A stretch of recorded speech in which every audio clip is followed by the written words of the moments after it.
ఈ ప్రజలకు కోట్లాది మంది దాహార్తిని తీర్చే ఈ యొక్క చెరువులను శ్రీమంతులుగా గొప్ప వ్యక్తులుగా ఉన్న వాళ్ళు వాటి పక్కనే ఫామ్ హౌజుల పేరు నిర్మించుకొని వాళ్ళ డ్రైనేజ్ కాలువలు తీసుకెళ్ళి గండిపేటలో కలిపినారు.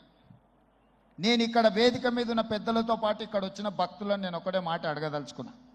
ఇవాళ వాళ్ళ విలాసవంతమైన జీవితం కోసం నిర్మించుకున్న ఫామ్ హౌజులలో నుంచి వచ్చే డ్రైనేజ్ గండిపేటలో హిమాయత్ సాగర్ తాగునీటిలో కలిపితే ఆ నీళ్లు హైదరాబాదు నగరానికి తాగడానికి సరఫరా చేస్తుంటే వాళ్ళు నిర్మించిన అక్రమ నిర్మాణాలను వదిలేస్తే ఇక నేను ప్రజాప్రతినిధిగా విఫలమైనట్ట కాదా మీరు ఒక్కసారి ఆలోచన చేయండి. అందుకే ఒత్తిడి వచ్చినా మిత్రులకు ఫామ్ హౌజులు ఉన్నా ఏవి వదలకుండా హైడ్రా అనే ఒక సంస్థను ఏర్పాటు చేసి తెలియకుంటేనే ప్రజాప్రతినిధులం కొన్ని మన దినచర్యల్లో భాగంగా కొన్ని తప్పిదాలు చేస్తుంటాం. తప్పులు తెలవకుంటేనే కొన్ని తప్పులు జరిగిపోతుంటాయి. మరి ఆ ఖాతాను సవరించుకోవడానికి ఆ బ్యాలెన్స్ షీట్ను సవరించుకోవడానికి తెలిసి కొన్ని మంచి పనులు చేయాలని నేను ప్రగాఢంగా విశ్వసిస్తున్నా, నమ్ముతున్నా.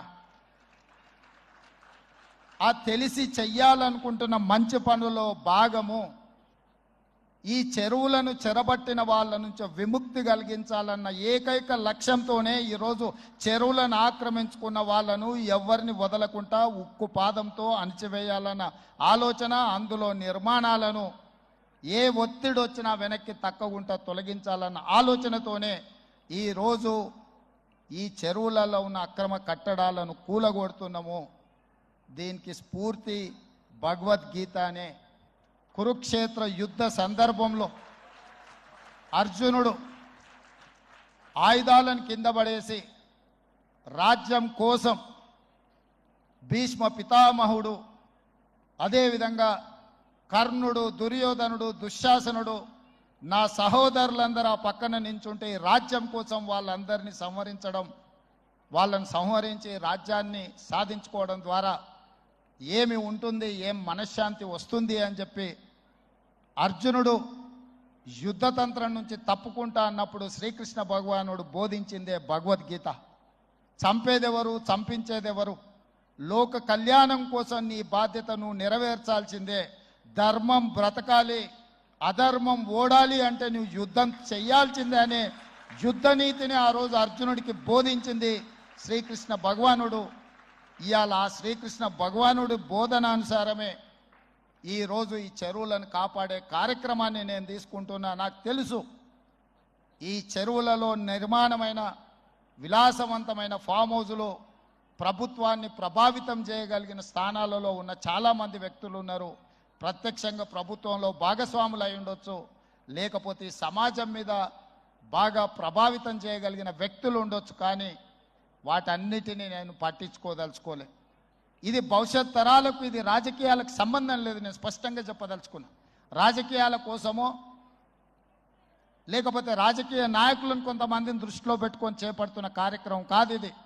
భవిష్యత్ తరాలకు, మన పిల్లలకు, వాళ్ళ పిల్లలకు వారసత్వంగా మనం అందించే సంపద ఈ సరస్సులు, ఈ నదులు, లేకపోతే ఈ రోజున్న ఈ చెరువులు.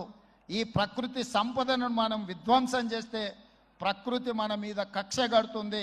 ప్రకృతి మన మీద ప్రకోపిస్తే మనం చెన్నైలో చూసినాం, అదేవిధంగా ఉత్తరాఖండ్లో చూసినాం, నిన్నగాక మొన్న వాయనాడు మనం కేరళలో చూసినాం.